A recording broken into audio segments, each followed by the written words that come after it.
Every government has its Secret Service branch. America, it's CIA. France, Deuxième Bureau. England, MI5. A messy job? Well, that's when they usually call on me or someone like me. Oh, yes. My name is Drake. John Drake.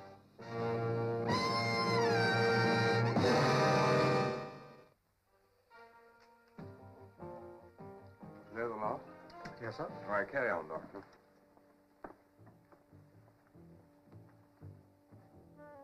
Give me a hand.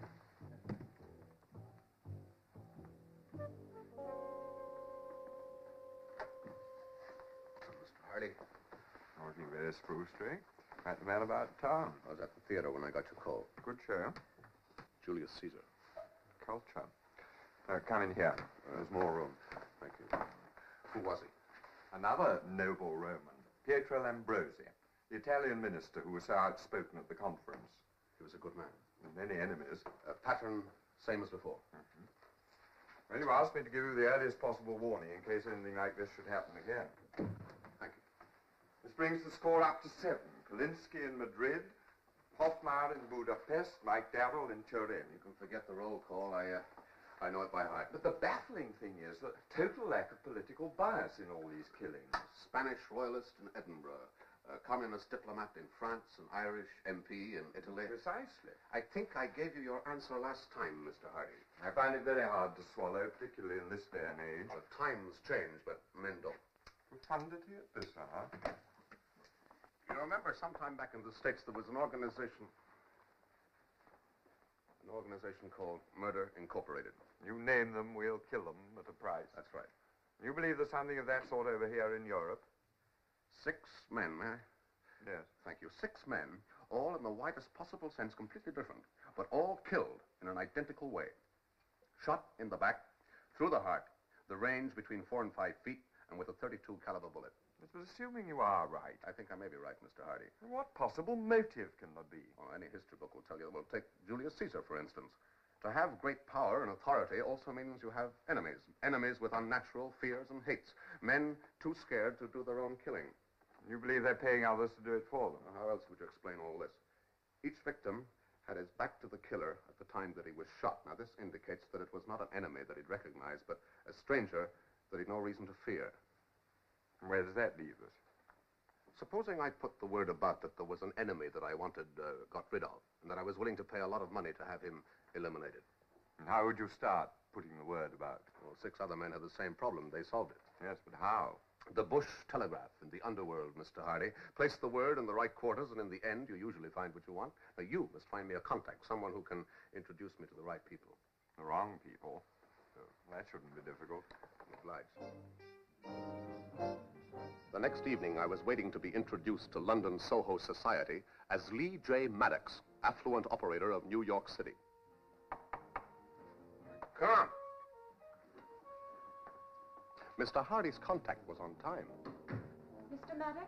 Yeah, we're right with you, honey. I have a card from Mr. Hardy. Ah, kind words from Mr. Hardy. You worked for him before? Yes? What sort of jobs? I think that's Mr. Hardy's business. You could be right at that. How well do you know Soho? I was born there. I'm one of the landmarks. And a very nice one, if I may say so. How much did he tell you? Nothing. He said he'd leave it to you. I'm looking for an organization that makes murder its business. You pay, we kill them, no questions asked. Do you know anything like that? No. You think it's possible there could be such an outfit? If you say so. Where do I fit into this? Hardy, it said that you know everyone who is worth knowing. Yes, I know my way around. I'm willing to take his word for it. Before he sent my husband up, we ran a dive ourselves in Soho. In that case, let's be on our way, shall we? Okay. Okay.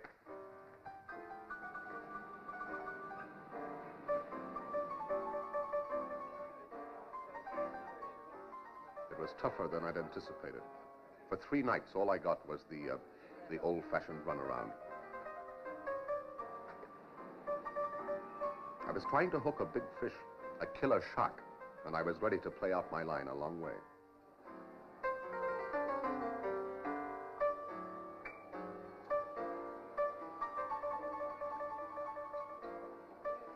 At last, I got a nibble. It led me to a neurotic young lady with an obsession, the gambling fever.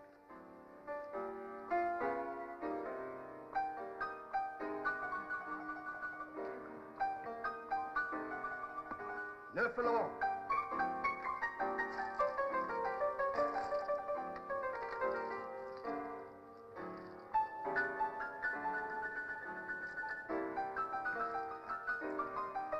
Excuse me, sir.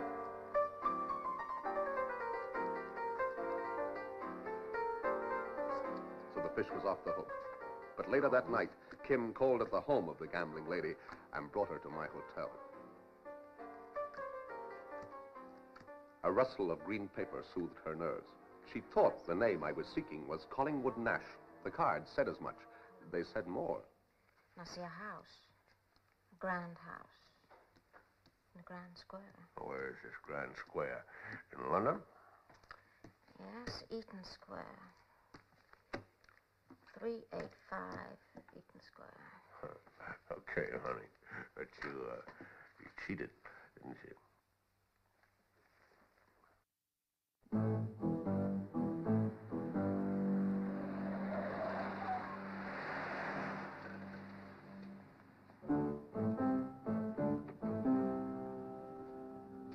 I was beginning to have an uneasy feeling that my information had not been reliable. Neither the house nor anything about it seemed to fit. Good morning, sir. My name's Maddox, Lee J. Maddox. I want to see Mr. Collingwood Nash. I'm afraid he's just leaving for the races, sir. What I have to say won't wait. What is it, John? A Mr. Maddox, sir. He insists. Maddox? I don't think we've met before, have we? Ah, there's my poppet. Well, my little darling, and how are you today? Oh, Elliot, please don't excite him. Bless my soul, my own child, too. Well, he's just had his bottle. Come on, Nanny. Maddox, you see? That's right. It's confidential. I'm afraid I can only spare you a moment. I'm just off to Ascot. Come in here, will you? Thank you. Ah. Nice little spread you got here. I'm glad you approve. Now, what can I do for you, Mr. Lee J. Maddox. Of course, forgive me for being so vague. I've other things on my mind.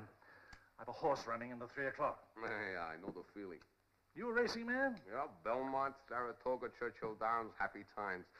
Not anymore, I'm afraid. Now, if you'll tell me your business. Got your name from a mutual friend. Indeed. Yeah. It's my first time in Europe. I'm a little out of touch in these parts. Back home, I wouldn't have needed any help, but a certain situation has arisen here, and I understand that you're the man to square it.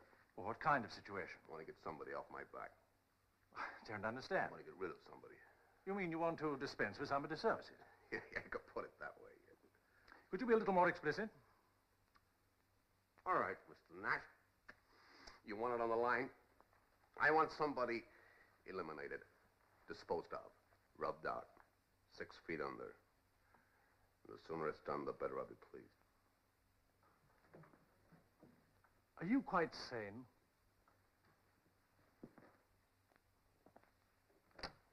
Charles, show Mr. Maddox to the door. He's leaving.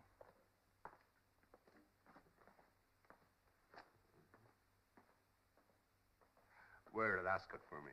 Mr. Maddox, Yeah, where are you staying? the Plaza, Suite 805. Then don't be surprised if you get a visit from the police.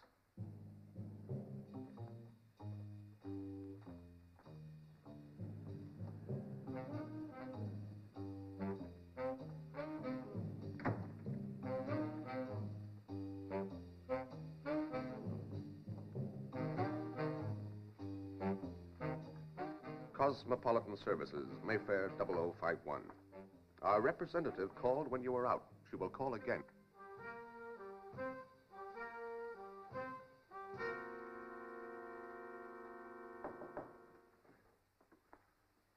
I come. B.J. Maddox? Yeah. I'm Mrs. Hammond. I left a card. Oh, this. Cosmopolitan Services. How'd you come to get my name? A contact told us you might be needing our services. Contact, eh? And what particular service was mentioned, Mrs. Hammond? Why, contact didn't particularize, Mr. Maddox. And what services are you offering? We have a slogan that says it all. You name it, we supply it. Such as? Anything, Mr. Maddox, just name it. Anything? Please, Mr. Maddox. You don't have to spar with me.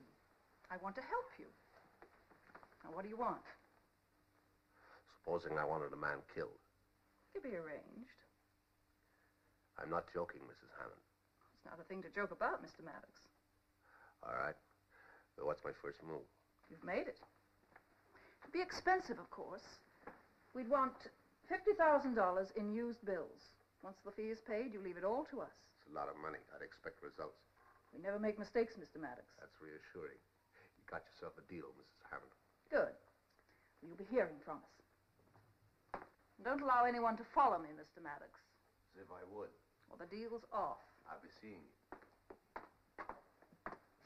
You must have the money here by 4 o'clock. 4 o'clock. Okay.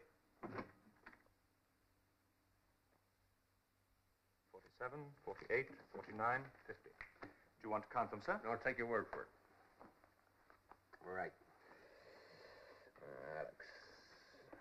Okay. Thank you very much. Thank you, sir. Thank you. Good day, sir. Good day.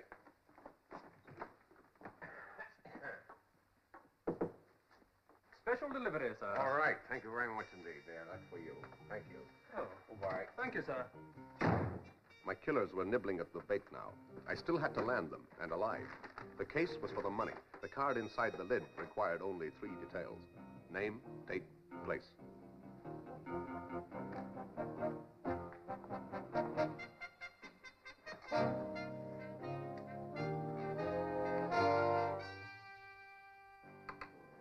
Name, Ivor Towers. Date, July 14th. Place, Hotel Gustave Lyon, Paris.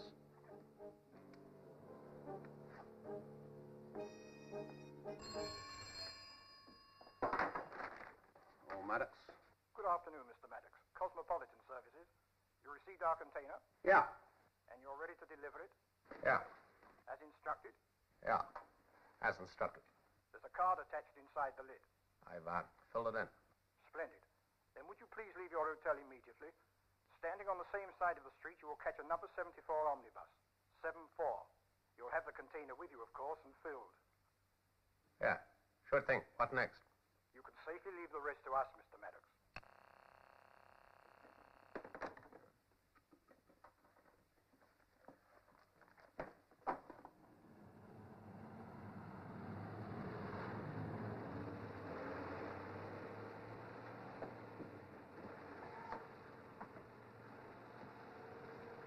Dearie me, we're going to be late, you know.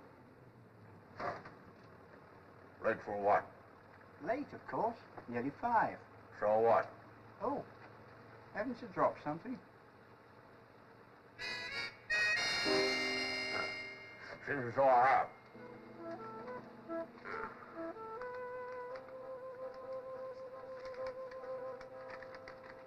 It was unsigned. It told me to leave the bus at the next stop. It gave precise instructions as to where I had to place the money.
Hardy.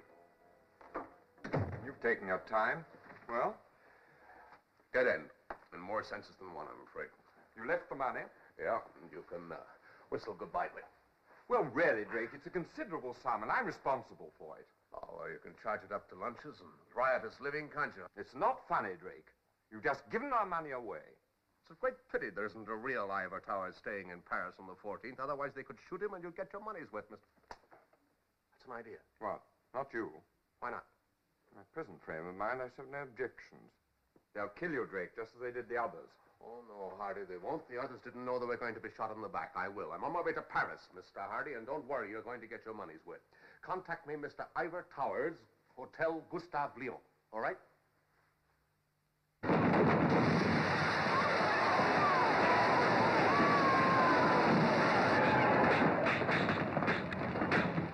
It was the 14th of July, France's day of jubilation, when I arrived in Paris to keep an appointment with a stranger in a small hotel. A stranger who was waiting to shoot me in the back.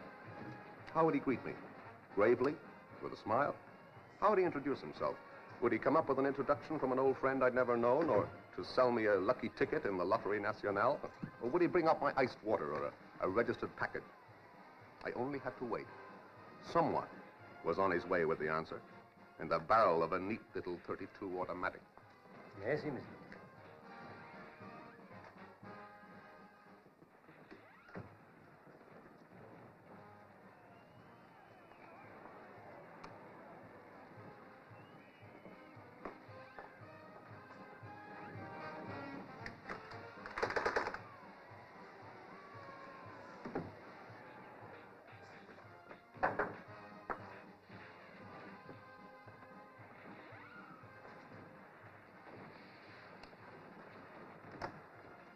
What a night. The French have all gone mad. You are Mr. Towers? That's right. Vogel, Heinrich Vogel, Hamburg. We have not met before, but there was the correspondence. Was it? New York account. Vogel, Heinrich Vogel. Oh, it's so hot. Do you mind if I open the window? No, of course not. You have a glass of water for me? Sure. Vogel, you said? Hamburg.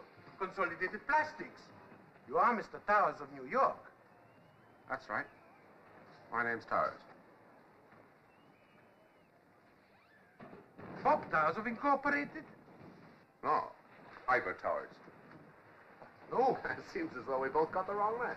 It happens. In Paris on 14th July, anything happens. Anything. I hope you will forgive me. I do apologize. 1,000 pardons. I couldn't help it because I didn't know Don't what worry was about it. going.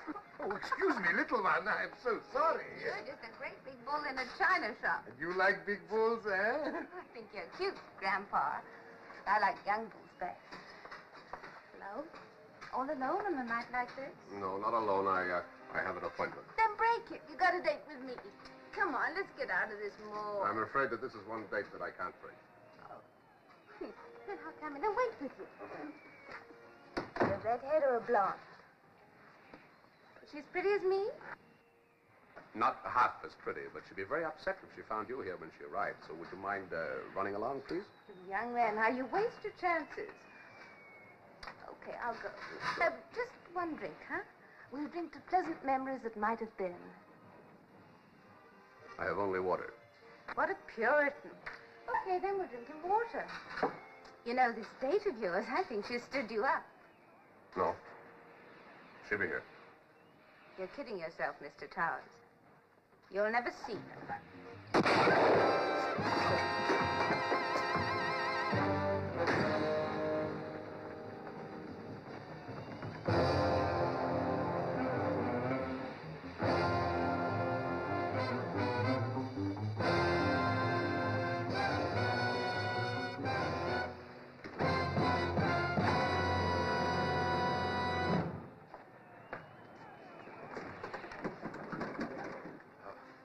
Davis, on our way down now. Brunette, gold lamy dress. Don't let her out of your sight.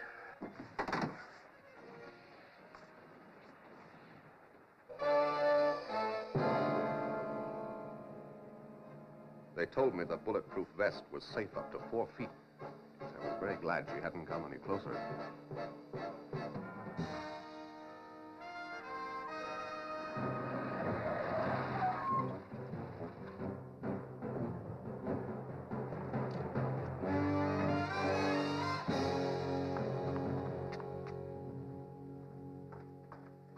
Mr. Nash in? I'm not at all sure. He'll see me, all right. Maddox, don't you understand that you're not welcome here? Will you kindly get out of my house? Get your wife out. I beg your pardon? You heard me. Tell her to get out. I think you'd better do what he says, my Who dear. does he think he is? If it was any of your business, Mrs. Nash, I'd let you know. As it's not, I'm telling you to get out! Oh, my dear.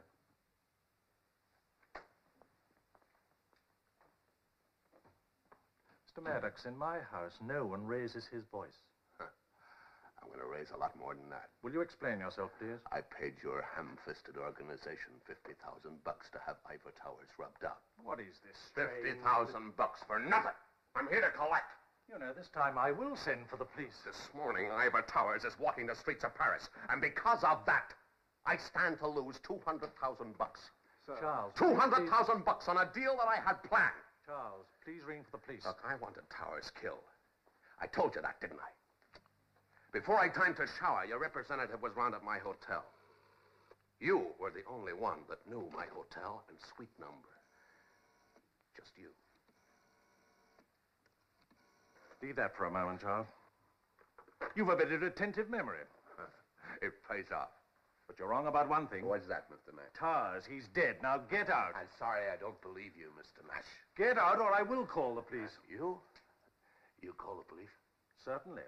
You're not going to tell them that you're an accessory to a murder. There isn't any murder. He's still alive. I know my operators, and I know he's dead. How come there's nothing about it in the Paris papers? I don't read the Paris papers. I want confirmation, Mr. Nash. In what way? The operator that killed him. I want him here. Right now.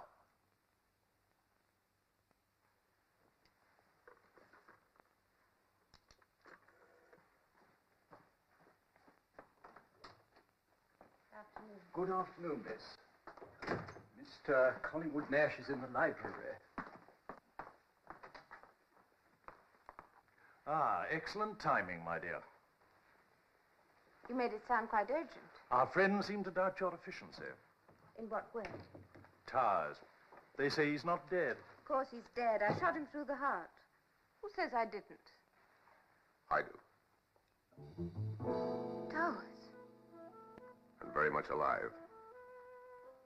Is this some stupid joke? If it is, then you won't be sharing it, Mr. Nash. I demand to know what's going on. My name is Drake. John Drake. One of the gentlemen over there is Detective Inspector Myers, CID. The other gentleman, just for the record, is Detective Sergeant Davis, also CID. Thank you very much. All right, so come along. You too, miss.